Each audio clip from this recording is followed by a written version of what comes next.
आज का हमारा टॉपिक है संविधान से निर्माण से संबंधित। अब हम बेसिकली जानते हैं कि संविधान होता क्या है। संविधान एक बुक होती है जो किसी भी देश के लिए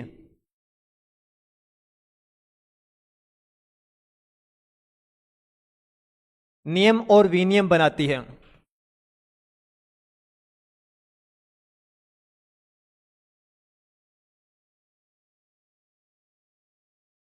और ये बताती है सरकार को कि देश का संचालन कैसे करना है। जैसे हमारे संविधान में लिखा हुआ है, लॉ को डिफाइन किया गया है। अगर कोई भी सरकार आएगी, चाहे मोदी गवर्नमेंट हो, चाहे कांग्रेस की गवर्नमेंट हो या फिर आम आदमी पार्टी हो, उनको काम कैसे करना होगा, हमारे संविधान के अकॉर्डिंग रहते हुए काम करना पड़ेगा। इसलिए जब संविधान का निर्माण किया जाता है तो हमारे भारत के लिए या फिर किसी भी देश के लिए एक ऐसी बुक का निर्माण कर दिया जाएगा जिसके बियॉन्ड रहते हुए सरकार काम करेगी, जनता के कल्याण के लिए काम करेगी। तो ये वो बुक है जिसके बाहर हमारी सरकार नहीं जा सकती, सरकार को इसके अंडर रहते हुए ही कार्य करना पड़ेगा। तो संविधान के निर्माण के लिए सबसे पहले क्या होगा, संविधान के निर्माण की मांग होगी। तो हमारा टॉपिक यहीं से स्टार्ट होता है कि संविधान सभा के निर्माण की मांग कहां से स्टार्ट होती है। तो संविधान सभा की मांग यानी अगर हमारे भारत के लिए संविधान का निर्माण करना है तो उनका निर्माण कौन करेगा, भारतीय लोग ही करेंगे। क्यों करेंगे कि भारतीय लोग अच्छे तरीके से समझते हैं कि भारत की कंडीशन क्या है, भारत के लोगों की स्थिति क्या है, उनकी मनसा क्या है, उनकी इच्छा क्या है और उनके लिए, उनके विकास के लिए कौन से अधिकार उनके लिए उचित होंगे। इसलिए स्टार्टिंग में संविधान सभा की मांग यानी वो लोग जो भारत के लिए संविधान का निर्माण करेंगे वो कौन होंगे, भारतीय होंगे। तो इनकी मांग 1885 में बाल गंगाधर तिलक महोदय के द्वारा की गई स्वराज विधेयक के माध्यम से, यानी स्वराज विधेयक के माध्यम से बाल गंगाधर तिलक महोदय ने स्टार्टिंग में 1895 में संविधान सभा की मांग की। उसके बाद में हम देखते हैं 1922 में महात्मा गांधी के द्वारा संविधान सभा की मांग की गई। उन्होंने कहा कि जो भारतीय संविधान है वो भारतीयों की इच्छा और आकांक्षा पर डिपेंड होगा, यानी जो भारतीय सोचते हैं, जो भारतीय की इच्छा है, जो आकांक्षा है, उसी के अकॉर्डिंग हम भारत का संविधान बनाएंगे।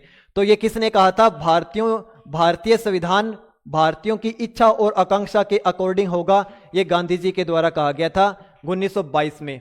इसके बाद में हम नेक्स्ट देखते हैं 1924 में स्वराज पार्टी के द्वारा संविधान सभा के निर्माण की मांग की गई। अगर आपसे एग्जामिनर ने पूछे कि पहली वो कौन सी पार्टी है जिसने संविधान सभा की मांग की थी, तो वो स्वराज पार्टी के द्वारा संविधान सभा की मांग की गई थी। अगर हम इन्हीं सभी में देखें तो यहां पर अभी इनके द्वारा डायरेक्ट ये मांग नहीं की जा रही है कि इन्हें केवल भारतीय के द्वारा बनाया जाए। इनमें यह मांग है कि एक ऐसी बॉडी होगी जिसमें भारतीय सदस्य होंगे और वो संविधान का निर्माण करेंगे। इसके बाद में हम नेक्स्ट चलते हैं नवंबर 1927 में क्या हुआ था, साइमन कमीशन का गठन किया गया था। साइमन कमीशन का गठन क्यों किया गया, साइमन कमीशन का गठन इसलिए किया गया कि वो देखे कि भारत की कंडीशन कैसी है, भारत में संविधान लागू हो सकता है क्या हम शक्ति भारतीयों को दे सकते हैं जिससे वो अपने लिए संविधान का निर्माण कर सकें। इसलिए साइमन कमीशन का गठन किया गया। अब साइमन कमीशन में 7 सदस्यीय बॉडी थी और 7 सदस्य अंग्रेज लोग थे, इसलिए सभी पार्टियों ने इनका विरोध किया, काला झंडा दिखाकर इनका विरोध किया गया और साइमन कमीशन गो बैक के नारे दिए गए। ओके, तो हम इसमें देखते हैं साइमन कमीशन भारत का पहुंचा था नवंबर 1927, यानी गठन किया गया था इसका नवंबर 1927 में और भारत पहुंचा था 3 फरवरी 1928 को। और इसके अध्यक्ष कौन है, सर साइमन अल्बुस्कर्क इसके अध्यक्ष है। ओके, अब साइमन कमीशन के द्वारा भारतीयों को चैलेंज किया गया, क्योंकि भारतीयों के द्वारा क्या किया गया, भारतीयों के द्वारा साइमन कमीशन का बहिष्कार किया गया और साइमन कमीशन ने भारतीयों को चैलेंज किया कि क्या आपके औकात है, आप ऐसा संविधान बना सकते हो जिसके अकॉर्डिंग आपका देश चल सके। इस चैलेंज को स्वीकार करते हुए मोतीलाल नेहरू के द्वारा 1928 में नेहरू रिपोर्ट पेश की गई। नेहरू रिपोर्ट कब पेश की गई है? 1928 में। किसके द्वारा? मोतीलाल नेहरू के द्वारा। तो यहां पे आपको कंफ्यूजन नहीं करना है, यहां पर जवाहरलाल नेहरू नहीं होंगे, यहां पर कौन होंगे? मोतीलाल नेहरू होंगे। उसके बाद में हम देखते हैं 1934 1934 में संविधान सभा की मांग की गई थी एम.एन. रॉय के द्वारा। अब यह महत्वपूर्ण क्यों है? स्टार्टिंग में अगर हम देखें तो इनके द्वारा यह सुझाव दिया गया कि एक ऐसी सदस्यीय बॉडी हो जिसमें सभी भारतीय हो, और ये सभी भारतीय क्या करेंगे? ये सभी भारतीय भारत के लिए संविधान का निर्माण करेंगे।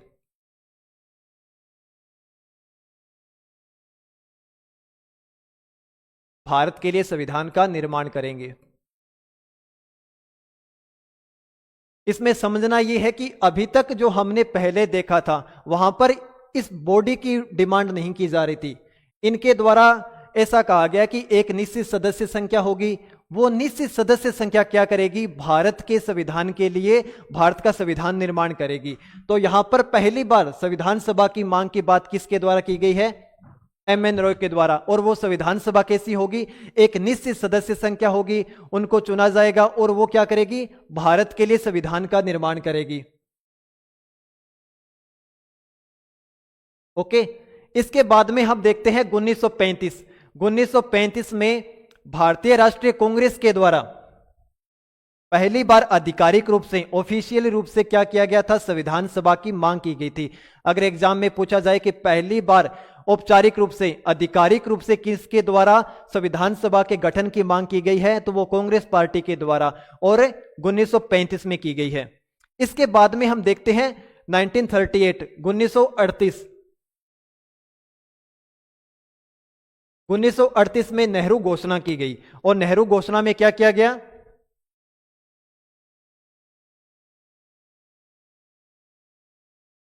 और यह घोषणा किसके द्वारा की गई? जवाहरलाल नेहरू के द्वारा।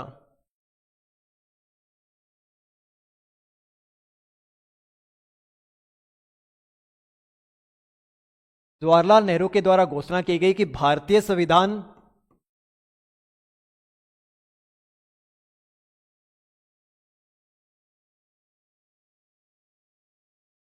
वयस्क मताधिकार के आधार पर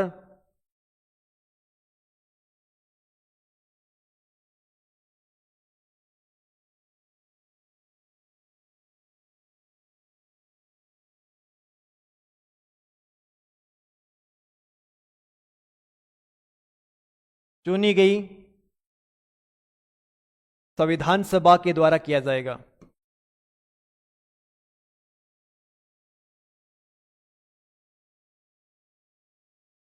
यानी स्टार्टिंग में नेहरू घोषणा की गई और नेहरू घोषणा में यह कहा गया कि जो भारतीयों के लिए संविधान का निर्माण किया जाएगा वो किसके द्वारा किया जाएगा? संविधान सभा के द्वारा।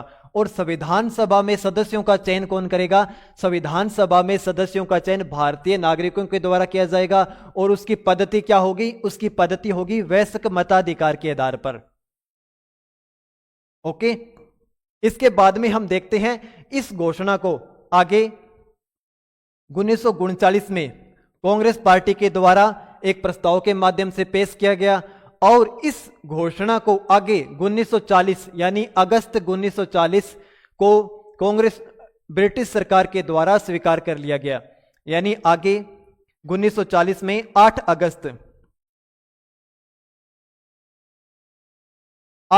1940 को इस घोषणा को स्वीकार कर लिया गया कि संविधान सभा का निर्माण वयस्क मताधिकार के आधार पर चुनी गई संविधान सभा के द्वारा किया जाएगा। और उसमें वोट कौन करेगा? भारतीय लोग करेंगे। और इसको कब स्वीकार किया गया? इसको 8 अगस्त 1940 को स्वीकार किया गया। इसलिए इस प्रस्ताव को क्या नाम दिया गया? अगस्त प्रस्ताव दिया गया। और अगस्त प्रस्ताव किसके द्वारा संविधान सभा में रखा गया?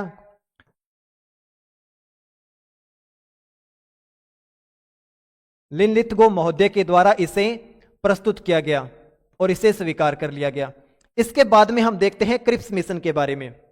मार्च 1942 में क्रिप्स मिशन का गठन किया गया और इसके अध्यक्ष कौन थे? स्टेफर्ड क्रिप्स इसके अध्यक्ष थे। तो एग्जाम में डायरेक्टली पूछा जाता है कि क्रिप्स मिशन के अध्यक्ष कौन है? हाँ, क्रिप्स मिशन के अध्यक्ष कौन है? तो इसके नाम से ही स्पष्ट हो रहा है कि नाम क्रिप्स है, तो इसके अध्यक्ष कौन होंगे? क्रिप्स ही होंगे।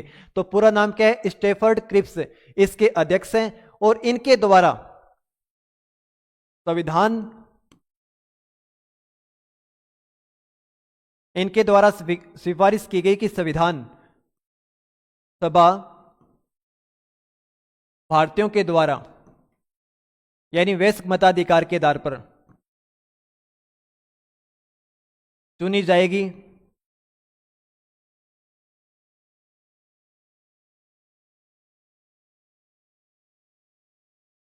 इससे पहले क्या होगा? एक युद्ध सलाहकार समिति का गठन किया जाएगा।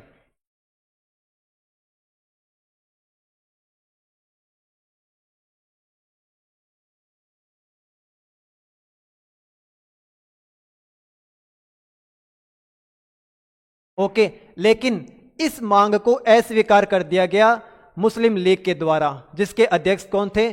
जिन्ना साहब थे। जिन्ना साहब ने इस मांग को अस्वीकार कर दिया।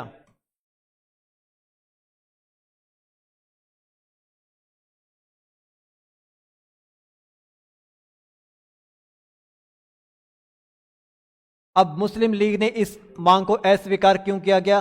उन्होंने कहा कि संविधान सभा पृथक पृथक होनी चाहिए, यानी भारत के लिए और पाकिस्तान के लिए अलग अलग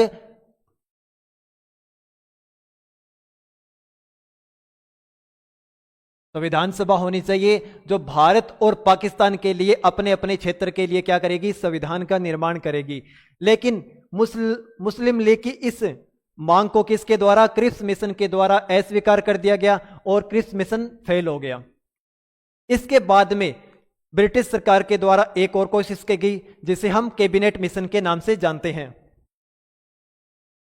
24 मार्च 1940 को कैबिनेट मिशन का गठन किया गया और इसके अध्यक्ष कौन है? Lord Pethick Lawrence. Lord Pethick Lawrence इसके अध्यक्ष हैं। इसके अलावा इसके दो अन्य सदस्य हैं, जो स्टेफर्ड क्रिप्स और एवी अलेक्जेंडर है। यानी ये 3 सदस्यीय बॉडी थी, जिसके अध्यक्ष कौन है? लॉर्ड पैथिक लॉरेंस और 2 अन्य सदस्य स्टेफर्ड क्रिप्स और एवी अलेक्जेंडर, यानी 3 सदस्यीय बॉडी थी। इसमें एक अध्यक्ष कौन है? डायरेक्ट एग्जाम में पूछा जाता है कि इसके अध्यक्ष कौन है, तो लॉर्ड पैथिक लॉरेंस इसके अध्यक्ष थे। 2 अन्य सदस्य में से एक सदस्य आपको वैसे ही याद है, क्योंकि क्रिप्स मिशन के अध्यक्ष कौन थे? स्टेफर्ड क्रिप्स थे, तो आपको यह याद रह जाएगा, स्टेफर्ड क्रिप्स। और तीसरे सदस्य कौन हैं? एवी अलेक्जेंडर। ओके, अब सबसे महत्वपूर्ण बात यह कि कैबिनेट मिशन को स्वीकार कर लिया गया और इसी के आधार पर हमारी संविधान सभा का गठन किया गया। यानी अगर हम सोचें कि कैबिनेट मिशन लास्ट में कौन सा मिशन है जिसके आधार पर हमारी संविधान सभा का गठन किया गया, तो वो कैबिनेट मिशन है। अगर एग्जाम में पूछा जाए कि कैबिनेट मिशन के आधार पर संविधान सभा का गठन किया गया है, क्वेश्चन पूछा जाएगा कि किस मिशन के आधार पर हमारी संविधान सभा का गठन किया गया, तो वो मिशन कौन सा है? Cabinet mission. कैबिनेट मिशन की सिफारिशों को स्वीकार कर लिया गया, किसके द्वारा? मुस्लिम लीग के द्वारा, क्योंकि इसमें मुसलमानों के लिए अलग निर्वाचक मंडल की व्यवस्था की गई थी। यानी अगर हम इसमें देखें तो इसमें समुदाय के आधार पर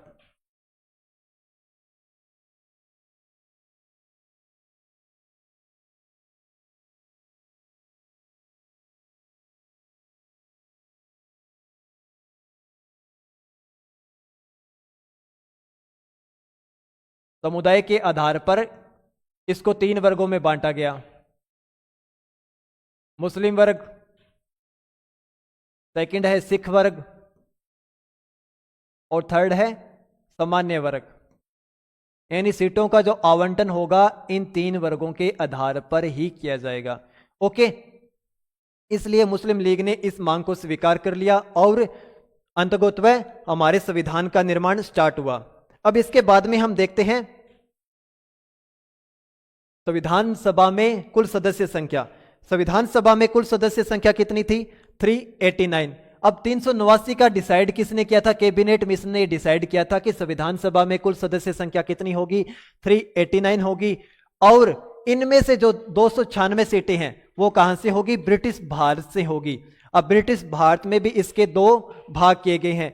इनमें से 92 सीटें होंगी वो गवर्नरों के प्रांतों से होगी, और जो 4 सीटें होंगी वो मुख्य आयुक्तों के प्रांतों से होगी। ओके, अब अगर हम बात करें मुख्य आयुक्तों के प्रांत से, तो इसमें दिल्ली, अजमेर, मारवाड़ा, कुर्ग और बलूचिस्तान, ब्रिटिश बलूचिस्तान इसमें शामिल होंगे। आप इसको ABCD से याद रख सकते हैं, ABCD। A for Ajmer, B for Balochistan, C for Coorg और D फॉर दिल्ली। और सेकंड इसमें जो 292 सीटें थी वो गवर्नरों के प्रांतों से थी, जिसमें मद्रास, बॉम्बे, संयुक्त प्रांत, बिहार, मध्य प्रांत, ओडिशा, पंजाब, उत्तर पश्चिम सीमांत प्रांत, सिंध, बंगाल और असम। ये 11 क्षेत्र ऐसे थे जो ब्रिटिश भारत में इंक्लूड थे और गवर्नरों के प्रांत से इनको लिया गया है। 4 आपको बता दिया गया है, मुख्य आयुक्तों के प्रांत से थे ABCD। ओके, डायरेक्ट इनमें से ज्यादा पॉसिबिलिटी रहती है कि इनमें से कोई पूछ ले कि इनमें से कौन सा शामिल नहीं है, और इनमें से कोई 3 एक दे देगा और एक इनमें से ट्रांसफर कर देगा जो इसमें से नहीं होगा। तो आपको ये 4 नाम याद होने चाहिए और इनको ये 11 नाम भी आपको याद ही होने चाहिए। लेकिन मेनली अगर हम एग्जाम के दृष्टिकोण से देखें तो आपको ABCD, अजमेर, बलूचिस्तान, कुर्ग, दिल्ली, तो स्पेशली आपको याद ही रहने चाहिए। इसके बाद में हम देखते हैं संविधान सभा का चुनाव। संविधान सभा के चुनाव से पहले हम कुछ महत्वपूर्ण जानकारी और ले लेते हैं कि कैबिनेट मिशन ने कौन सी सिफारिशें दी थी। अगर हम कैबिनेट मिशन की सिफारिश देखें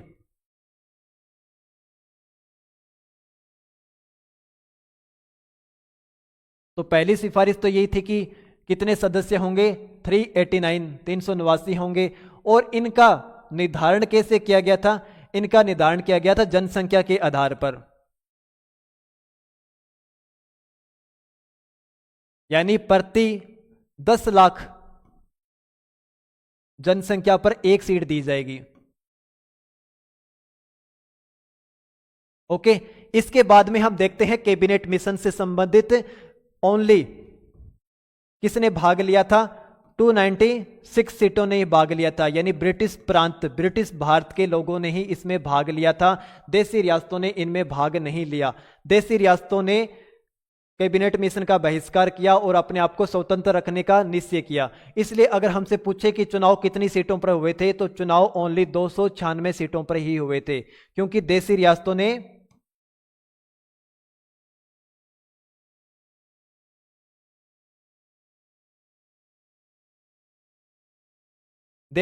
ने चुनाव प्रक्रिया में भाग नहीं लिया। क्यों नहीं लिया? क्योंकि उन्होंने अपने आप को स्वतंत्र रखने का फैसला किया। ओके, इसके बाद में हम देखते हैं संविधान सभा का चुनाव। संविधान सभा का चुनाव जुलाई अगस्त 1946 में हुआ। चुनाव प्रणाली अप्रत्यक्ष थी। तो आपको यहां पे ध्यान रखना है कि चुनाव प्रणाली कैसी थी, प्रत्यक्ष थी या अप्रत्यक्ष थी। अप्रत्यक्ष का सीधा अर्थ होता है कि यहां पर जनता के द्वारा डायरेक्ट रूप से वोट नहीं डाला गया है। यहां पर यह चुनाव आनुपातिक प्रतिनिधित्व की,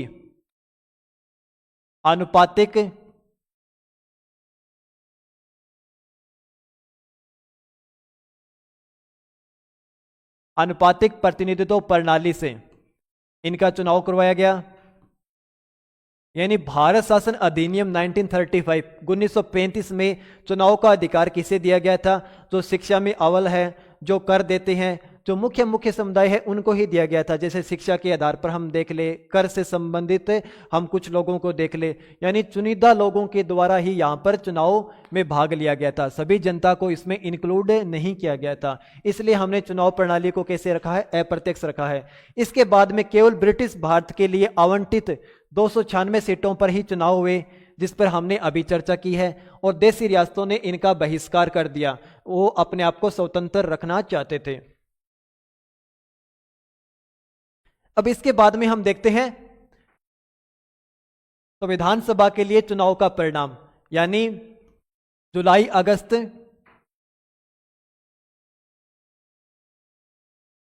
1946 को चुनाव करवाए गए और चुनाव का परिणाम क्या रहा? चुनाव के 296 सीटों में से कांग्रेस को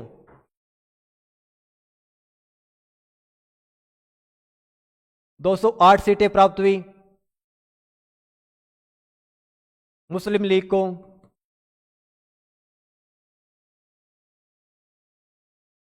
73 सीटें प्राप्त हुई और अन्य दलों को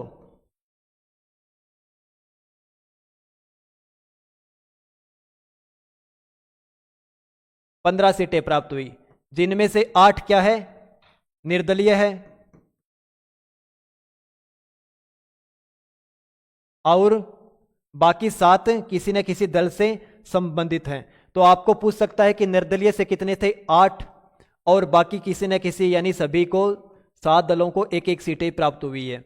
और कांग्रेस पार्टी को कितनी सीटें प्राप्त हुई है, 208, मुस्लिम लीग को 73 और अन्य दलों को 7 सीटें प्राप्त हुई है। अगर इसमें हम देखें समुदाय के आधार पर प्रतिनिधित्व, ये एग्जाम में बहुत बार पूछा जाता है कि समुदाय के आधार पर किस वर्ग को कितनी सीटें प्राप्त हुई है। तो हम फर्स्ट देखते हैं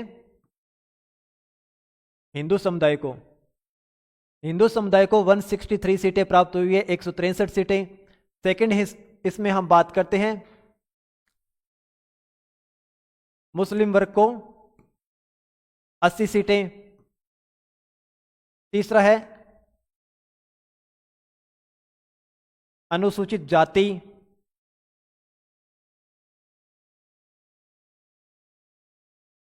31 सीटें। फोर्थ है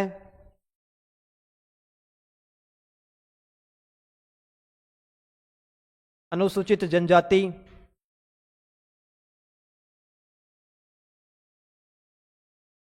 इनको 6 सीटें। भारतीय ईसाई,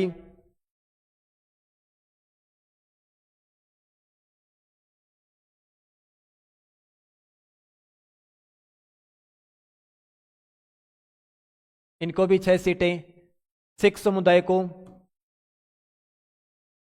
4 सीटें और आंग्ल भारतीय को 3 सीटें और पारसी समुदाय को 3 सीटें। ये आपको क्रम इस तरीके से एग्जाम में पूछा जा सकता है कि सबसे ज्यादा सीटें किसे प्राप्त हुई है। तो हमें पता है बहुसंख्यक कौन है, हिंदू समाज है, तो यहां पर 163 सीटें इन्हें प्राप्त हुई है। लेकिन सबसे ज्यादा कंफ्यूज करने वाला सवाल यह पूछा जाता है कि किस वर्ग के समान सीटें प्राप्त हुई है। तो अगर पूछ सकता है कि अनुसूचित जनजाति के समान किस वर्ग को सीटें प्राप्त हुई है, तो आपको याद रखना है कि अनुसूचित जाति वर्ग को कितनी सीटें प्राप्त हुई है, यहां पे 6 सीटें प्राप्त हुई है। इसी अकॉर्डिंग पूछ सकता है कि भारतीय ईसाइयों को कितनी सीटें प्राप्त हुई है, 6 सीटें। यानी भारतीय ईसाइयों को और अनुसूचित जनजाति को बराबर सीटें प्राप्त हुई है। सिख समुदाय को 4 सीटें प्राप्त हुई है। एक बार एग्जाम में पूछा गया था कि पारसी समुदाय के बराबर किस समुदाय को सीटें प्राप्त हुई है, तो पारसी समुदाय के बराबर आंग्ल भारतीयों को सीटें प्राप्त हुई है, जो कितनी है, 3 है। तो आपको ये 6 समुदाय याद रखने हैं कि कौन से वर्ग को कितनी सीटें प्राप्त हुई है और किस वर्ग को किस वर्ग के अकॉर्डिंग या किस वर्ग को किस वर्ग के बराबर सीटें दी गई है। तो आपके लिए सबसे महत्वपूर्ण यही होगा एग्जाम में, जो भी बराबर सीटें हैं उनको आप स्पेशली याद रखो।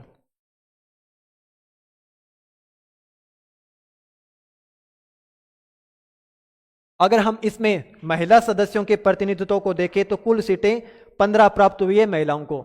यानी संविधान सभा में महिला सदस्य कितनी थी, 15 महिलाओं का इनमें प्रतिनिधित्व था। जिसमें फर्स्ट है अंबु स्वामीनाथन, जो मद्रास प्रांत से हैं और सामान्य वर्ग से बिलोंग करती है। और उसके बाद में एनी मस्करीन त्रावणकोर कोचीन, एकमात्र रियासत से है ये। यानी अगर पूछा जा सकता है कि एकमात्र रियासतों से कौन सी महिला आई है, तो वो है एनी मस्करीन। ओके, इसके बाद में हम देखते हैं बेगम एजाज रसूल, संयुक्त प्रांत से हैं, एकमात्र मुस्लिम महिला है।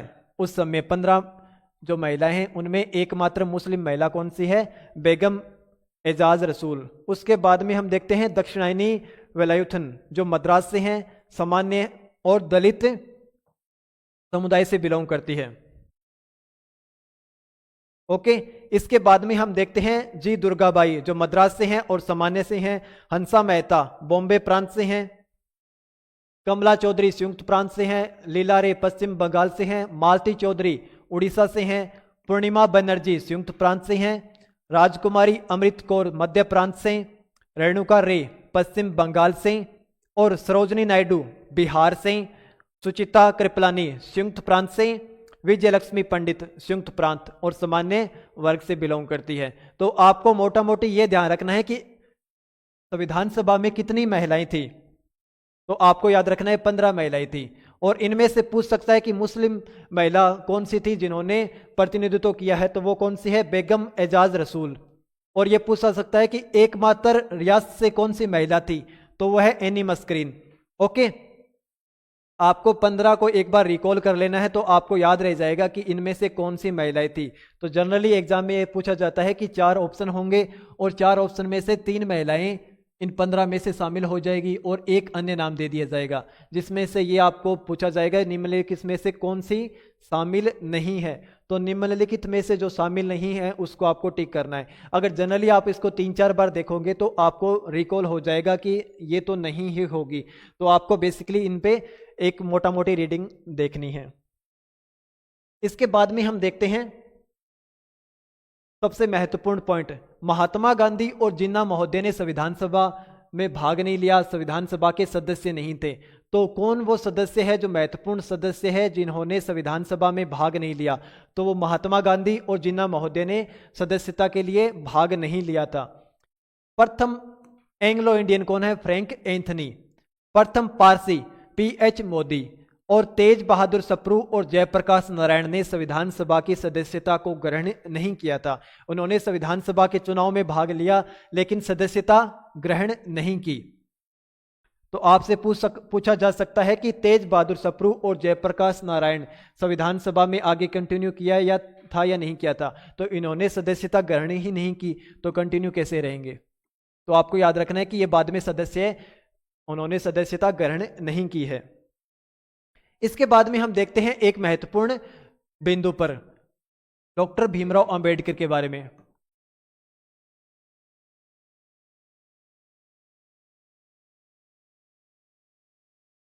इन्होंने पहले पूर्वी पाकिस्तान से इन्हें चुना गया,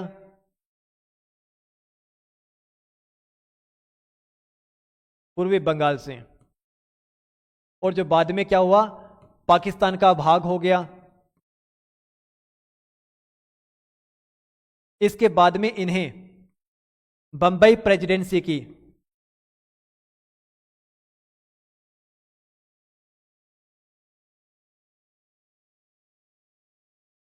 पूर्णा सीट से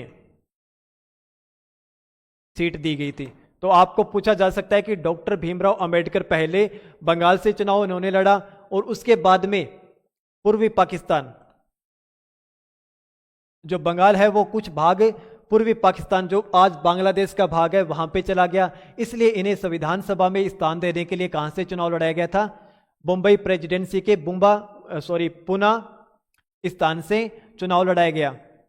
ओके, इसके बाद में हम देखते हैं संविधान सभा की कार्यप्रणाली। एग्जाम में यहां से सबसे ज्यादा क्वेश्चन पूछने की संभावना होती है, संविधान की कार्यप्रणाली।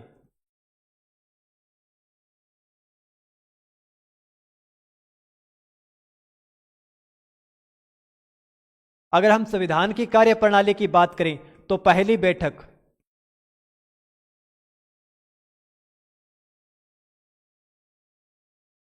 9 दिसंबर 1946 को हुई थी और इसमें अध्यक्ष कौन थे,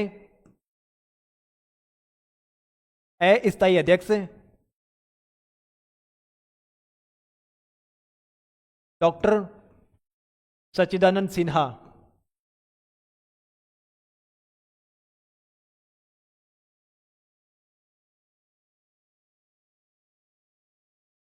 डॉक्टर सच्चिदानंद सिन्हा को अस्थायी अध्यक्ष बनाया गया। यह जो अस्थायी अध्यक्ष होता है वो हमने परंपरा फ्रांस से ली है, यानी जो सबसे वरिष्ठ व्यक्ति होता है संविधान सभा में उसको अध्यक्ष बना गया है टेम्परेरी रूप से। कौन थे वो? डॉक्टर सच्चिदानंद सिन्हा। तो ये पूछा जा सकता है कि पहली बैठक कब हुई थी? 9 दिसंबर 1946 को, और उसकी अध्यक्षता किसने की है? डॉक्टर सच्चिदानंद सिन्हा महोदय के द्वारा इसकी अध्यक्षता की गई है। इसके बाद में दूसरी बैठक होती है 10 दिसंबर 1946 को, लेकिन 10 दिसंबर 1946 को कोई कार्य नहीं किया जाता है। उसमें यह डिसाइड किया जाता है कि स्थायी सदस्य किसे बनाया जाएगा। तो इसके लिए प्रस्ताव पेश किए गए। और नेक्स्ट बैठक जो 10 दिसंबर की थी, अब हम बात करते हैं तीसरी बैठक की। जनरली ये पूछा जाता है कि दूसरी बैठक कब हुई, तो दूसरी बैठक को 11 दिसंबर 1946 समझ लिया जाता है, लेकिन नहीं, 11 दिसंबर से पहले एक बैठक हुई थी 10 दिसंबर को, जिसमें संविधान निर्माण से संबंधित कोई कार्य नहीं किया गया था। उसमें यह देखना था कि स्थायी अध्यक्ष किसे चुना जाएगा। तो इसमें स्थायी अध्यक्ष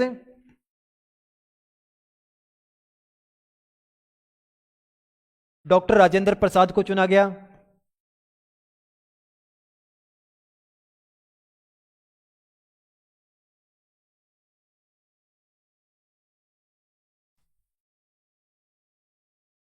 ओके, यानी तीसरी बैठक की हम बात करें तो 11 दिसंबर 1946 को हुई, और डॉक्टर राजेंद्र प्रसाद इसमें स्थायी अध्यक्ष के रूप में चुने गए। इसके बाद में हम देखते हैं नेक्स्ट उद्देश्य प्रस्ताव के बारे में। उद्देश्य प्रस्ताव बेसिकली क्या होता है? इसे जवाहरलाल नेहरू के द्वारा पेश किया गया। उद्देश्य प्रस्ताव का मीनिंग यह था कि हम जो संविधान निर्माण कर रहे हैं वो हमारे घर की तरह है। अब जब हम अपना घर बना रहे हैं तो हमें पहले यह सोचना पड़ता है कि हमारे घर में हमारे घर का रोड मैप कैसा होगा। जब हम अपने घर का रोड मैप बनाएंगे, डिजाइन बनाएंगे, उसी के अकॉर्डिंग हम उसमें कच्चा माल, रॉ मटेरियल यूज करेंगे। तो इसमें उद्देश्य प्रस्ताव में यह बताया गया कि हम किस किस मुख्य चीजों पर ध्यान देंगे। उद्देश्य प्रस्ताव का मुख्य था कि भारत के संविधान का चरित्र क्या होगा, हम कौन से पहलुओं पर ध्यान देंगे। तो उद्देश्य प्रस्ताव सेम वही है जो हमारी प्रस्तावना है, यानी प्रस्तावना का अधिकांश भाग हमने कहां से लिया है? उद्देश्य प्रस्ताव से लिया है। जब हम प्रस्तावना अपना टॉपिक स्टार्ट करेंगे तो उसमें उद्देश्य प्रस्ताव पर विस्तार से चर्चा करेंगे कि उद्देश्य प्रस्ताव में वो कौन से 8 अध्याय हैं जिन्हें हमने अपनी प्रस्तावना में शामिल किया है। तो उद्देश्य प्रस्ताव जवाहरलाल नेहरू के द्वारा पेश किया गया।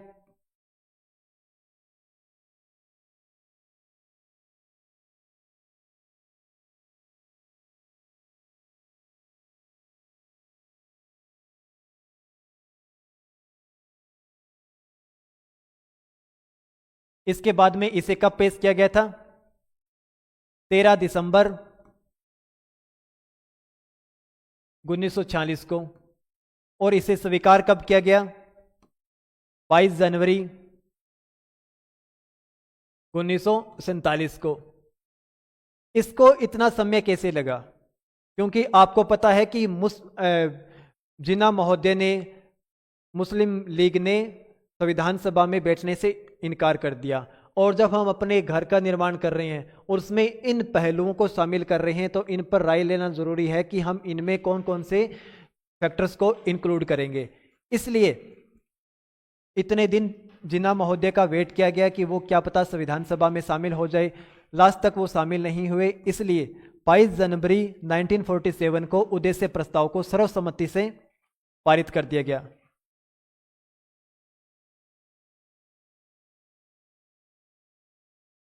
ओके, अब हम नेक्स्ट टॉपिक पे चलते हैं। भारत स्वतंत्रता अधिनियम 1947। भारत स्वतंत्रता अधिनियम 1947 से पहले हम माउंटबेटन योजना को समझते हैं।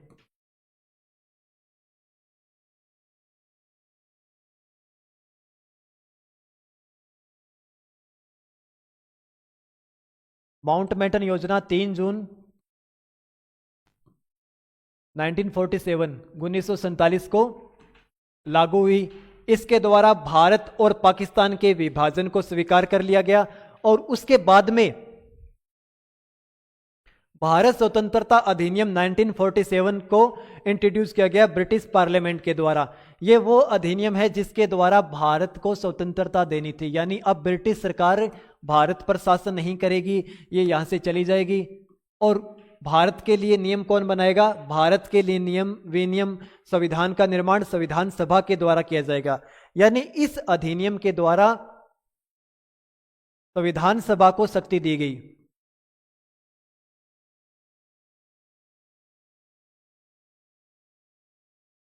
और संविधान सभा को कौन सी शक्ति दी गई? संविधान सभा को एक संप्रभु निकाय बनाया गया। संप्रभु निकाय का अर्थ होता है कि एक ऐसी संस्था जिस पर आंतरिक रूप से और बाहरी रूप से किसी का नियंत्रण नहीं होगा। बेसिकली इसका मीनिंग है कि इस पर अब अंग्रेज सरकार का कोई नियंत्रण नहीं होगा, ब्रिटिश पार्लियामेंट का कोई नियंत्रण नहीं होगा। ये यानी हमारी संविधान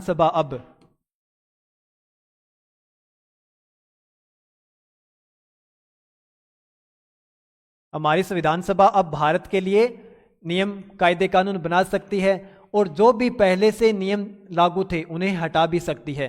तो इसमें 3 कार्य सौंपे गए हैं, 3 चेंज किए गए हैं हमारे भारत के अंदर। तो पहला चेंज है कि संविधान सभा को एक संप्रभु निकाय बनाया गया है जिससे भारत अपने क्षेत्र में कोई भी कानून कोई नियम बना सकता है।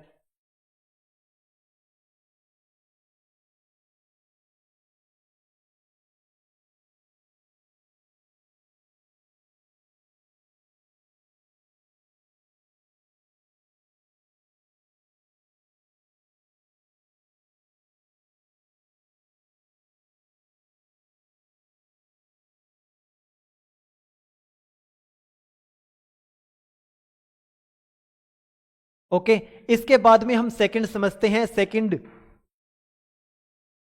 संविधान सभा को 2 कार्य दिए गए। संविधान सभा का बेसिकली कार्य था संविधान का निर्माण।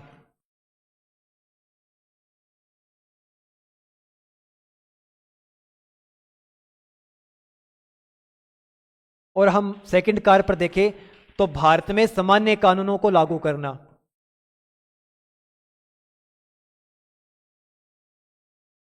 यानी हम देखते हैं कि संविधान सभा का कार्य क्या है? संविधान सभा का कार्य है संविधान का निर्माण करना।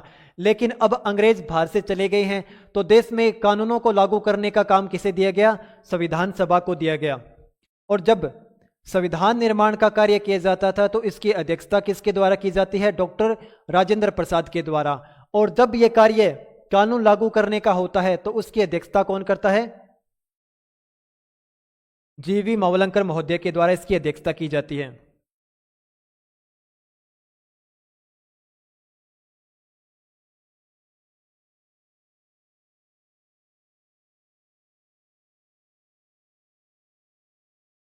और इसकी प्रथम बैठक कब हुई थी? यानी कानून लागू करने से संबंधित विधायिका की पहली बैठक कब होती है? 17 नवंबर 1947 को। और इसकी बैठक आपको पता ही है, संविधान निर्माण की पहली बैठक 9 दिसंबर 1946 को इसकी पहली बैठक होती है। जब कार्य की बात आती है तो संविधान निर्माण का जब कार्य किया जाता है तो इसकी अध्यक्षता कौन करते हैं? डॉक्टर राजेंद्र प्रसाद। और विधायिका का बेसिकली काम होता है कि जब अंग्रेज सरकार चली गई है तो भारत में कानून को लागू करने का काम कौन करेगा? उसे करेगा संविधान सभा ही, यानी विधायिका। और इसकी अध्यक्षता कौन करेंगे? जेवी मावलंकर करेंगे। और इसकी पहली बैठक कब हुई? 17 नवंबर 1947 को इसकी पहली बैठक होती है। और तीसरा इसमें चेंज किया गया। तीसरे चेंज को समझने के लिए पहले हम देखते हैं कि स्टार्टिंग में संविधान सभा में कितने सदस्य थे? 389।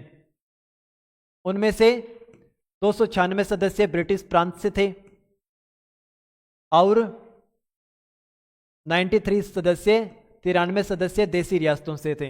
अगर इसमें से मुस्लिम लीग यानी जिन्ना महोदय अलग हो गए हैं तो इसमें यानी टोटल सदस्यों में से भारत के लिए 299 सदस्य शेष रहे हैं।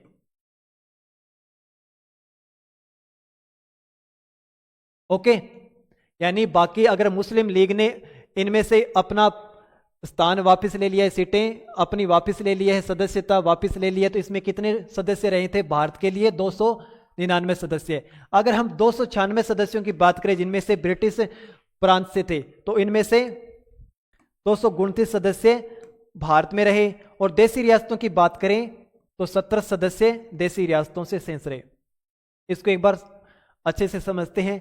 389 सदस्य कैबिनेट मिशन के द्वारा स्थापित किए गए, यानी भारत के संविधान के निर्माण के लिए कितने सदस्य होंगे? 389 सदस्य होंगे, जिनमें से 296 सदस्य कहां से होंगे? ब्रिटिश प्रांत से होंगे, जिनमें हमने देखा था कि 292 सदस्य कहां से होंगे? जहां पर क्या होगा? गवर्नर का आधिपत्य है, और 4 जहां पर चीफ कमिश्नर यानी मुख्य आयुक्त का आधिपत्य है, जो 4 क्षेत्र है ABCD, दिल्ली, अजमेर, मारवाड़, कुर्ग और बलूचिस्तान। इसके बाद में हमने देखा था 93 देशी रियासतें। देशी रियासतों को कितनी सीटें दी गई हैं? 93। उनमें से माउंटबेटन योजना के बाद सेंस कितनी बचती है? 17 सीटें भारत के लिए, यानी देशी रियासतों से भारत के लिए, और 229 सीटें ब्रिटिश प्रांत से। तो टोटल कितनी बची है सेंस? 299 सीटें। इसके बाद में हम देखते हैं संविधान सभा की समितियों के बारे में।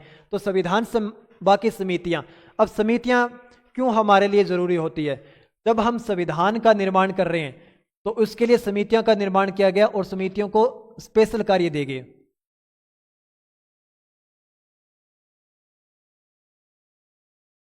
यानी अगर हम देखें कोई भी स्पेशल काम करना है तो ये समिति करेंगे, इसमें इतने सदस्य होंगे, और सभी अपने अपने क्षेत्र का काम करके संविधान सभा के पटल पर रखेगी। इससे क्या होगा? कार्य आसान होगा और जल्दी होगा, इसीलिए समितियों का गठन किया जाता है। जैसे हम प्रेजेंट में अगर हम भारत के संविधान में हमारी संसद की बात करें, वहां पर स्थायी समितियां होती है, अस्थायी समितियां होती है, प्राक्कलन समितियां होती है, लोक लेखा समिति होती है। इनका कार्य क्या होता है?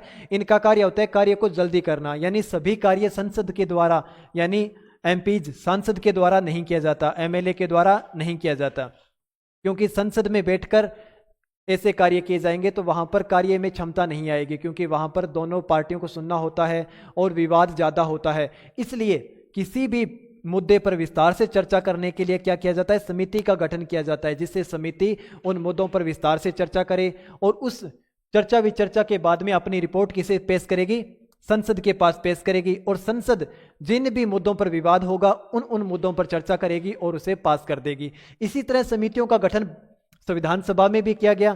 तो इनमें हम देखते हैं कि मेजर समितियां कौन सी है? तो मेजर समितियां कितनी हैं? 8 समितियां हैं जो बड़ी समितियां हैं, और 13 छोटी समितियां हैं। अब हम बड़ी समितियों पर विचार करते हैं। पहली समिति है संघ शक्ति समिति, जिसके अध्यक्ष कौन है? जवाहरलाल नेहरू। सेकंड है संघीय संविधान समिति, इसके अध्यक्ष भी जवाहरलाल नेहरू है। प्रांतीय संविधान समिति, सरदार पटेल महोदय इसके अध्यक्ष हैं। प्रारूप समिति, सबसे महत्वपूर्ण समितियों में से एक प्रारूप समिति, इसके अध्यक्ष कौन है? डॉक्टर भीमराव अंबेडकर महोदय। मौलिक अधिकार अल्पसंख्यक जनजाति व बहिष्कृत क्षेत्रों के लिए समिति, यानी ये परामर्शदात्री समिति है, सलाहकारी समिति है, और इसके अध्यक्ष कौन है? सरदार पटेल महोदय है। इसके बाद में हम देखते हैं प्रक्रिया नियम समिति। प्रक्रिया नियम समिति के अध्यक्ष कौन है? डॉक्टर राजेंद्र प्रसाद। और राज्यों के लिए समिति, राज्यों से समझौता करने के लिए, इसके अध्यक्ष कौन है? जवाहरलाल नेहरू। और संचालन समिति डॉक्टर राजेंद्र प्रसाद। तो आपको इनको याद ऐसे रखना है, संघ से संबंधित, यानी संघ होगा यानी केंद्र होगा, तो केंद्र में किसका आधिपत्य होगा? PM महोदय का। और उस समय PM कौन बने थे? जवाहरलाल नेहरू। तो जहां पर भी संघ होगा तो वहां उनके अध्यक्षता कौन करेंगे? उनकी अध्यक्षता नेहरू जी करेंगे। तो यहां पर आए संघ, संघ की अध्यक्षता कौन करे? जवाहरलाल नेहरू। संघीय जवाहरलाल नेहरू। प्रांतीय संविधान समिति को आप ऐसे रख सकते हो कि पटेल महोदय के द्वारा ही विभिन्न प्रांतों में उन्होंने दौरा किया और भारत के एकीकरण का काम किया। यानी हम देखेंगे कि भारत के एकीकरण का श्रेय किसको दिया जाता है? पटेल महोदय को। उन्होंने विभिन्न प्रांतों में जाकर, वहां के रियासतों में जाकर क्या किया? उनसे बातचीत की, उनको कन्विंस किया और भारत में शामिल किया। तो प्रांतीय संविधान समिति के अध्यक्ष सरदार पटेल है। प्रारूप समिति जो सबसे महत्वपूर्ण समिति है, उसके अध्यक्ष कौन है? डॉक्टर भीमराव अंबेडकर, जो 7 सदस्यीय समिति है। और इसका गठन कब किया गया? 29 अगस्त 1947 को इसका गठन किया गया। इस पर हम आगे विस्तार से चर्चा करेंगे। मौलिक अधिकार अल्पसंख्यक जनजाति व बहिष्कृत क्षेत्रों के लिए सलाहकारी समिति, यानी ये 4 समितियां हैं, इनकी बाद में उप समितियां हैं। इनकी इनकी क्या है, उप समितियां। ये उप समितियां किसे रिपोर्ट देगी? ये उप समितियां रिपोर्ट देगी सरदार पटेल को। यानी ये जो मौलिक अधिकार, अल्पसंख्यक, जनजाति व बहिष्कृत क्षेत्रों से संबंधित जो भी समिति है उनके अध्यक्ष पटेल महोदय है। और ये जो भी उप समितियां हैं वो किनको रिपोर्ट देगी? सरदार पटेल महोदय को रिपोर्ट देगी। और उनके अध्यक्ष कौन है? सरदार पटेल। इसके बाद में हम देखते हैं प्रक्रिया नियम समिति। यानी हम देखते हैं जनरली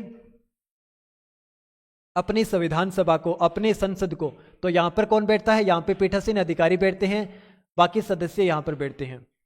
तो पीठासीन अधिकारी का कार्य क्या होता है? नियम को बनाना, प्रक्रिया को संचालित करना, यहां पर इनको कंट्रोल करना कि सभी अनुशासन बना के रखे, किसको कितना बोलना है। ये जो टाइम का निर्धारण किया जाता है वो किसके द्वारा किया जाता है? पीठासीन अधिकारी के द्वारा, यानी अध्यक्ष के द्वारा, स्पीकर के द्वारा, सभापति महोदय के द्वारा किया जाता है। और उस समय अध्यक्ष कौन थे? डॉक्टर राजेंद्र प्रसाद। तो प्रक्रिया से संबंधित जो भी नियम बनाने हैं उनका निर्धारण कौन करेगा? डॉक्टर राजेंद्र प्रसाद महोदय करेंगे। और राज्यों के लिए समिति, राज्यों से समझौता करने के लिए, उसके अध्यक्ष कौन है? जवाहरलाल नेहरू। राज्यों से समझौता करने के लिए इसको आप ऐसे समझ सकते हैं कि एक नेहरू जी पर आरोप लगाया जाता है कि उन्होंने जम्मू कश्मीर से संबंधित सही तरीके से विवाद को सुलझाया नहीं, वरना जम्मू कश्मीर में इतना डिस्प्यूट नहीं होता। ओके, उन कुछ लोगों के द्वारा यह आरोप लगाया जाता है जो सही नहीं है। तो हम समझ सकते हैं कि राज्यों से समझौता करने के लिए, तो राज्यों से समझौता करने के लिए कौन इसके अध्यक्ष होंगे? जवाहरलाल नेहरू। आप जम्मू एंड कश्मीर को याद करके इस चीज को याद कर सकते हैं। विवाद अपनी जगह है, आपके एग्जाम के दृष्टिकोण से आपको रिकॉल करने के लिए ये पॉइंट आपके लिए महत्वपूर्ण होगा। इसके बाद में संचालन समिति, वही बात है कि अगर संसद का संचालन करना है तो उसका संचालन कौन करेंगे? डॉक्टर राजेंद्र प्रसाद करेंगे। इसमें आपको याद रखना है कि एक उप समिति यानी छोटी समितियों में कार्य संचालन समिति से संबंधित बात करें तो वहां पर इसके अध्यक्ष कौन होंगे?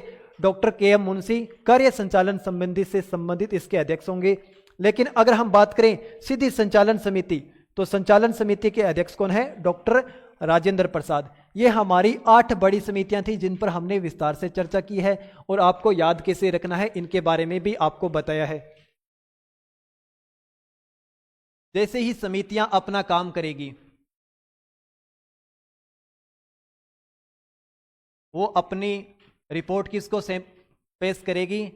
ड्राफ्टिंग कमेटी को, यानी प्रारूप समिति को। अब प्रारूप समिति इस रिपोर्ट की जांच करेगी और जांच करने के बाद इसे कहां रखेगी? संविधान सभा के पटल पर।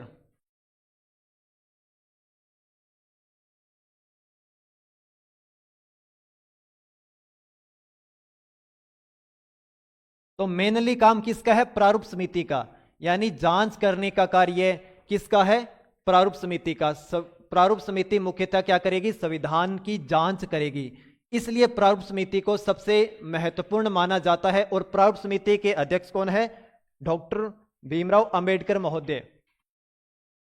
Doctor B.R. अंबेडकर महोदय इसके क्या है? अध्यक्ष हैं। इसके बाद में हम देखते हैं कि संविधान सभा की सभी समितियों में सबसे महत्वपूर्ण समिति कौन सी है? प्रारूप समिति। इसका गठन कब किया गया?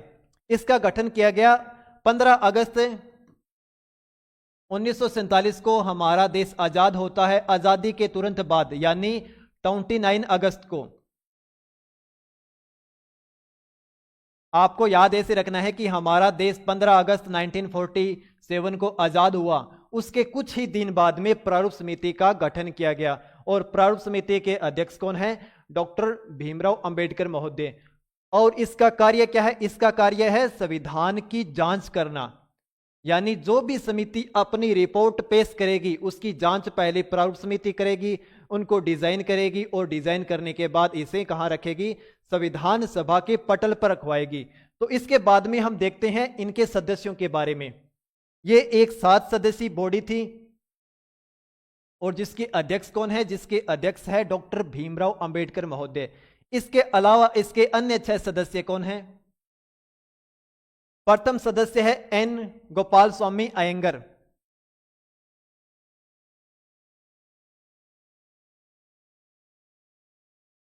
इसके सेकंड सदस्य अलादी कृष्ण स्वामी Iyer. Doctor K M Munshi. Doctor K M Munshi एकमात्र कांग्रेसी सदस्य थे स्टार्टिंग में, कांग्रेसी सदस्य यानी कांग्रेस पार्टी से कौन एकमात्र सदस्य थे स्टार्टिंग में, तो वो डॉक्टर के एम मुंशी है। एग्जाम में डायरेक्टली पूछा जाता है कि कांग्रेस पार्टी से कौन से सदस्य थे, तो कांग्रेस पार्टी से डॉक्टर के एम मुंशी इसके सदस्य थे। इसके बाद में Syed Mohammad Saadulla, N Madhavrao B L Mitra की जगह आए थे, यानी बी एल मित्र स्वास्थ्य कारणों से उन्होंने इस्तीफा दे दिया और इस्तीफा देने के बाद एन माधवराव उनके स्थान पर आए। उसके बाद में हम देखते हैं डीपी खेतान के स्थान पर कौन आए, टीटी कृष्णमाचारी, यानी टीटी कृष्णमाचारी किसके स्थान पर आए हैं, डीपी खेतान के स्थान पर। यानी टीपी खेतान की मृत्यु हो जाने के बाद ये स्थान खाली हो गया और इनका कार्यभार किसे दिया गया, टीटी कृष्णमाचारी को दिया गया। आपको यहां याद रखना है उपाध्यक्ष के बारे में, यानी संविधान सभा के उपाध्यक्ष कौन है,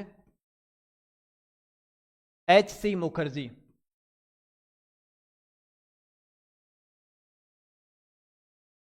और एच सी मुखर्जी को कब चुना गया, 25 जनवरी 1947 को। और इसके बाद में हम सेकंड उपाध्यक्ष की बात करें,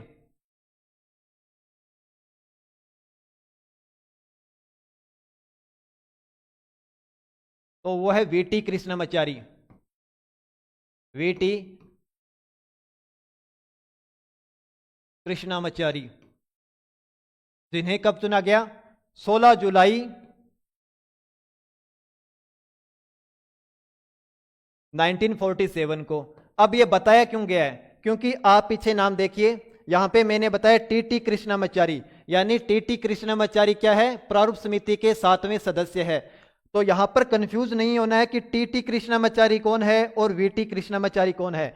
वीटी कृष्णमाचारी आएंगे तो वो क्या है, हमारे उपाध्यक्ष है। सेकंड उपाध्यक्ष कौन है, वीटी कृष्णमाचारी है, यानी V for vice president. Vice president कौन है, वीटी कृष्णमाचारी। टीटी कृष्णमाचारी क्या है, हमारे 7वें प्रारूप समिति के अध्यक्ष हैं। ओके, इसके बाद में हम नेक्स्ट टॉपिक पर चलते हैं। प्रारूप समिति द्वारा संविधान का पहला प्रारूप कब प्रकाशित किया गया, यानी प्रारूप समिति ने अपना एक छोटा खाका तैयार कर लिया जिसमें मेनली बातों को इसमें इंट्रोड्यूस कर दिया गया, शामिल कर लिया गया। इसके बाद में इसे पहली बार 21 फरवरी 1948 को संविधान सभा के पटल पर रखा गया और कम से कम इसे 8 महीने का समय दिया गया जनता से राय जानने के लिए। यानी अगर जनता को लगता है कि इसमें कोई संशोधन करना है तो आप इसकी रिकमेंड कर सकते हैं, अनुशंसा कर सकते हैं। तो इस 21 फरवरी 1948 को 315 अनुच्छेद थे और 8 अनुसूचियां थी। इसके बाद में हम आगे चलते हैं दूसरा प्रारूप जो 26 अक्टूबर 1948 को इंट्रोड्यूस किया गया और आपको बताया कम से कम 8 महीने का समय दिया गया। जनता को भी आपको लगता है कि इसमें कोई भी संशोधन करने की जरूरत है तो आप रिकमेंड कीजिए, हम उस पर विचार करेंगे। तो सेकंड प्रारूप कब पेश किया गया, 26 अक्टूबर 1948 को। इसके बाद में अंतिम प्रारूप 4 नवंबर 1948 को 1948 को पेश किया गया और इस पर 5 दिन तक चर्चा हुई। 5 दिन चर्चा होने के बाद 9 नवंबर 1948 यानी 5 दिन चर्चा होने के बाद इसे 9 नवंबर 1948 तक विस्तार से इस पर चर्चा की गई और इस पर प्रथम वाचन किया गया। प्रथम वाचन।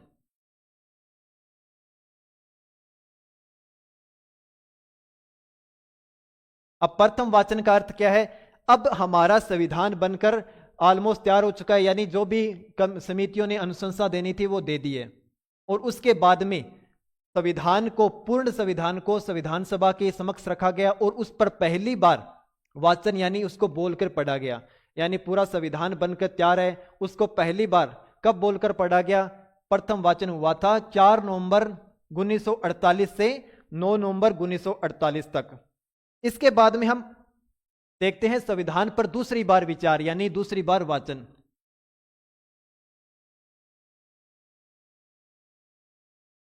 संविधान पर दूसरा वाचन कब होता है, यह वाचन सबसे लंबा चला था 15 नवंबर 1948, 15 नवंबर 1948 से शुरू हुआ और 17 अक्टूबर 1949 1949 तक चला।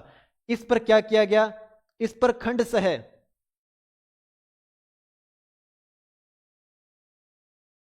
खंडवार विचार किया गया।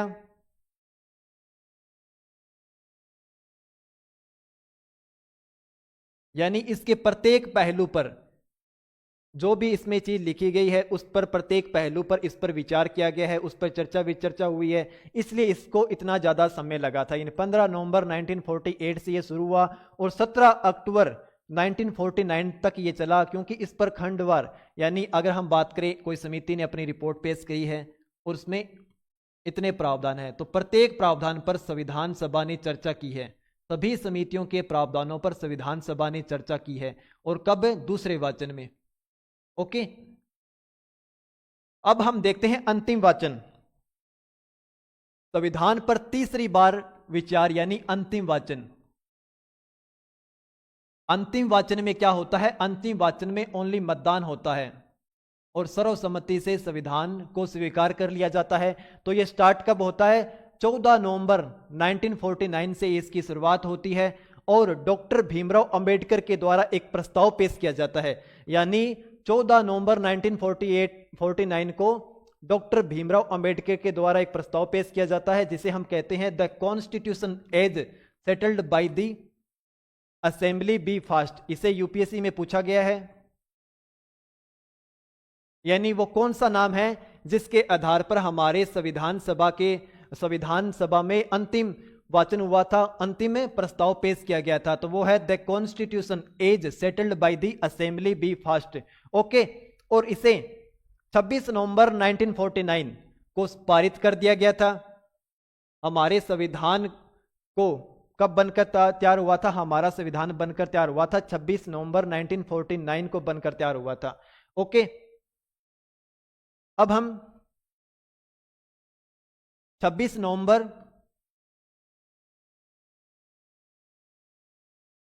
1949 को समझते हैं। करंट का इवेंट यही है कि 2015 से हम 26 नवंबर को क्या बनाते हैं? संविधान दिवस बनाते हैं।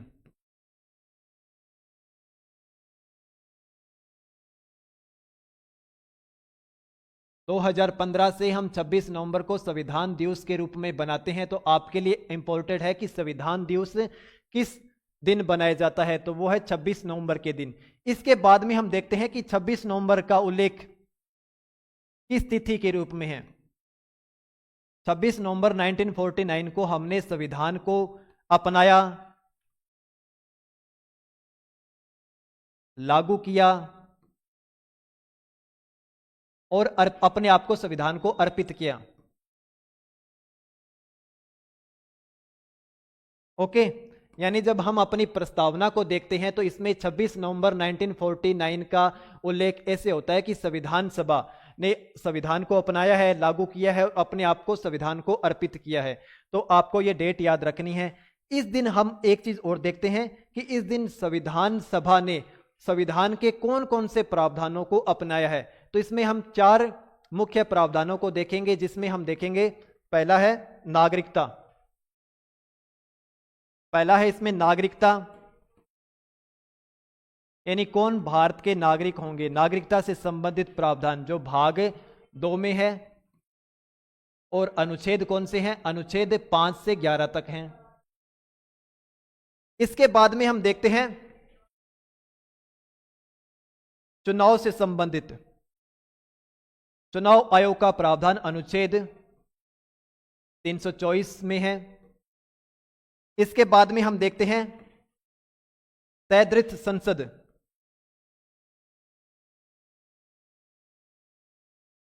यानी अस्थायी संसद। अस्थायी संसद ऐसे है कि जब हमारा संविधान बनकर तैयार हो गया तो संसद यानी संविधान सभा क्या कर रही थी? अस्थायी संसद के रूप में काम कर रही थी। तो अस्थायी संसद को उस समय लागू किया गया था। इसके बाद में अन्य संक्रमणकालीन प्रावधान,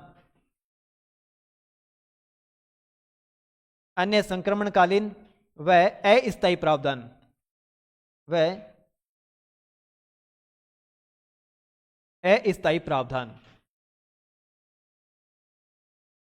ये 4 टर्म ऐसे थे जिन्हें संविधान लागू से पहले, यानी जब हमारा संविधान लागू होता है 26 जनवरी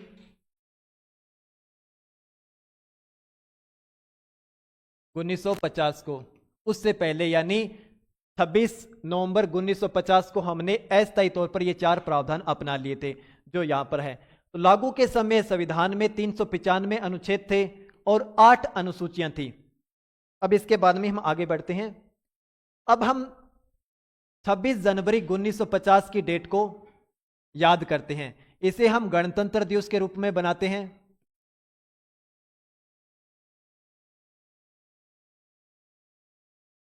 और संविधान निर्माताओं ने 26 जनवरी 1950 के दिन को ही क्यों चुना? जब हमारा संविधान 26 नवंबर को बनकर तैयार हो चुका था तो इतना वक्त क्यों लिया गया? क्योंकि वो एक ऐतिहासिक दिन को हमेशा के लिए याद रखना चाहते थे। वो था लाहौर अधिवेशन। लाहौर अधिवेशन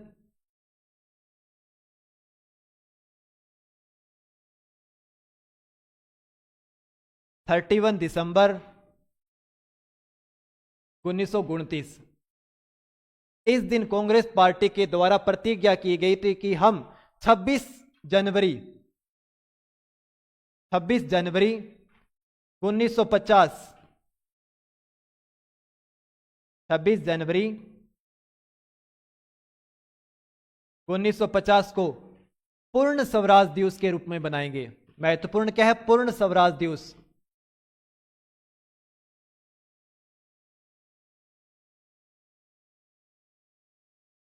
इस दिन को हमेशा के लिए याद रखने के लिए संविधान निर्माताओं ने 26 जनवरी को चुना और 26 जनवरी को हम गणतंत्र दिवस के रूप में बनाते हैं। अब पूर्ण स्वराज दिवस क्या होता है? अब से पहले संविधान निर्माताओं ने, ये जो भी पार्टी है, उन्होंने मांग की थी डोमिनियन स्टेट की। अब डोमिनियन स्टेट क्या होता है? डोमिनियन स्टेट का अर्थ है कि भारत के अंदर जो भी कार्य करने हैं, जो भी नियम विनियम कानून बनाने हैं, वो कौन बनाएगा? भारतीय बनाएगा। लेकिन अगर भारत से बाहर अगर हम बात करें, रक्षा से संबंधित, विदेश नीति से संबंधित, संचार से संबंधित, ये जो भी प्रावधान है उन पर कौन कानून बनाएगा? ब्रिटिश पार्लियामेंट, ब्रिटिश संसद कानून बनाएगी। लेकिन यहां पर पहली बार कहा गया कि नहीं, आंतरिक और बाहरी रूप से हम ही अपने देश के लिए कानून बनाएंगे और कोई भी बाहरी शक्ति इसके लिए कानून नहीं बनाएगी। इस डेट को रिकॉल करने के लिए हमेशा 26 जनवरी 1950 को हम गणतंत्र दिवस के रूप में बनाते हैं। और इसमें सबसे महत्वपूर्ण एक डेट और है। इसी दिन डॉक्टर राजेंद्र प्रसाद जिन्होंने राष्ट्रपति के रूप में शपथ ली थी, राष्ट्रपति के रूप में शपथ ग्रहण की थी। ये कुछ छोटी छोटी डेट्स होती है जो आपको याद रखनी चाहिए। और हम गणतंत्र दिवस को भी समझ लेते हैं कि गणतंत्र क्या होता है। वैसे इसे हम प्रस्तावना में विस्तार से समझेंगे, लेकिन यहां पर छोटे तरीके से समझ लेते हैं संक्षिप्त में। यानी गणतंत्र का अर्थ होता है कि ऐसा देश जहां पर जो हेड ऑफ द स्टेट होता है वो क्या होगा? वंशानुगत नहीं होगा। वहां पर कोई भी व्यक्ति अपॉइंट हो सकता है। यानी हमारे भारत के राष्ट्रपति की बात करें तो ब्रिटेन की तरह वंशानुगत नहीं है। उनका चयन, उनका चुनाव होता है अप्रत्यक्ष तरीके से और उस पद पर कोई भी व्यक्ति आसीन हो सकता है। वो वंश के आधार पर रिजर्व नहीं है। यह होता है गणतंत्र का अर्थ। ओके, इसके बाद में हम आगे चलते हैं। महत्वपूर्ण तिथियां। 22 जुलाई 1947 राष्ट्रीय ध्वज को अपनाया गया। 22 जुलाई 1947 को आप ऐसे रख सकते हो कि 22 जुलाई हमारा देश आजाद हुआ था 15 अगस्त को। अब कोई भी देश जब दूसरे देश पर आधिपत्य करता है या फिर विजय प्राप्त करता है तो वहां पर अपना ध्वज लहराता है। ओके, अब हमारा देश आजाद होगा तो हमें भी ध्वज की नीड होगी, ध्वज की जरूरत होगी। उससे पहले हम क्या करेंगे? यानी 22 जुलाई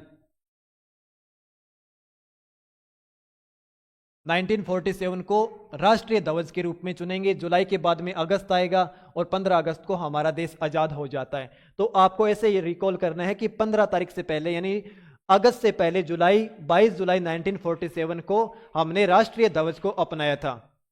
इसके बाद में हम बात करते हैं 24 जनवरी 1950। इस दिन हमने राष्ट्रीय गीत व राष्ट्रीय गान को अपनाया।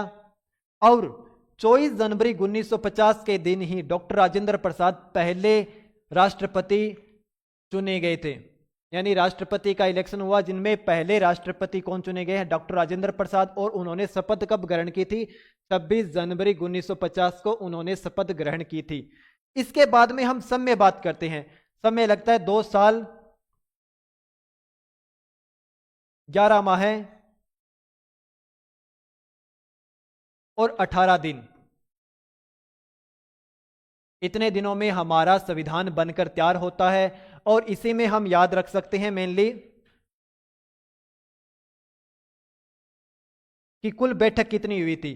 तो कुल बैठक हुई थी 11 बैठकें हुई थी और 165 अधिवेशन हुए थे। यानी कुल 11 बैठक 11 सेशन हुए थे, 165 इसमें दिन बैठक हुई थी।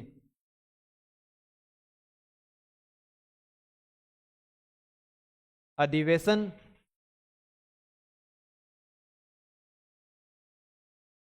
और बैठक 165 दिन, 11 अधिवेशन हुए हैं और 165 इसमें बैठकें हुई है, आपको याद रखना है। इसके बाद में हम देखते हैं कुल खर्च की बात। कुल खर्च लगभग 65 लाख रुपए आया था।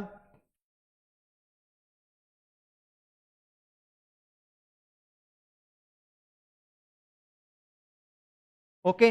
इसके बाद में हम देखते हैं हस्तलिखित, यानी इसको हमारे संविधान को हाथ से लिखा गया है। तो हाथ से किसने लिखा था? प्रेम बिहारी नारायण रायजादा के द्वारा इसे लिखा गया था।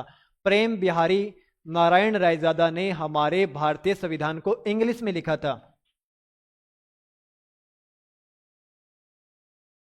अब इंग्लिश में लिखा है तो किसी ने हिंदी में भी लिखा होगा, तो इसे वसंत कृष्ण वैद्य के द्वारा हिंदी में लिखा गया है।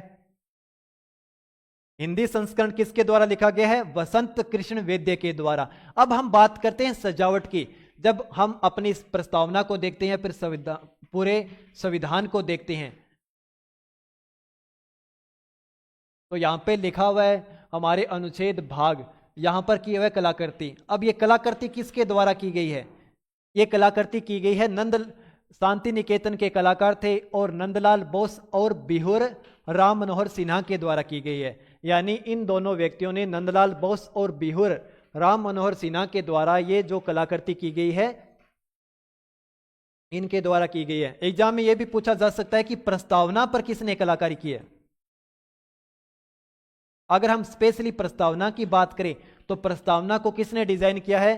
प्रस्तावना की डिजाइन बिहुर राम मनोहर सिन्हा के द्वारा की गई है। इसके बाद में हम देखते हैं संविधान सभा का प्रतीक चिन्ह क्या था? प्रतीक चिन्ह हाथी था। और संविधान सभा का सचिव कौन है? HVR अयंगर इसके सचिव है। अब सचिव क्या होता है? जब आप संविधान सभा यानी अब प्रेजेंट में संसद की कार्रवाई देखते हो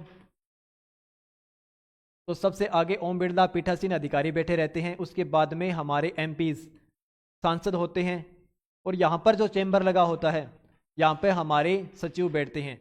तो उस समय संविधान सभा के सचिव कौन थे? HVR अयंगर इसके सचिव थे। ओके, ये हमने मेन मुख्य तथ्य देखे हैं। अब इसके बाद में हम आगे चलते हैं।